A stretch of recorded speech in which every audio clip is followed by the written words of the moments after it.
right, third time that we worked on him. And I think he could grow to love this place.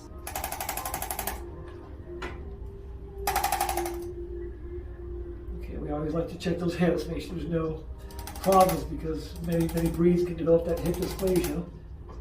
We see it a lot in dogs as they get older. One of the first things to go is their hind legs.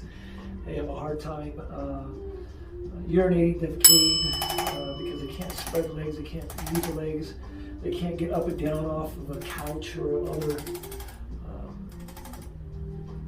bed, wherever they want to be and they're used to being. They can't jump and play.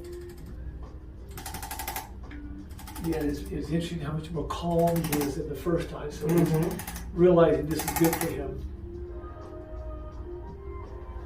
Okay, good job. Good job. Do you feel better? Sure you do.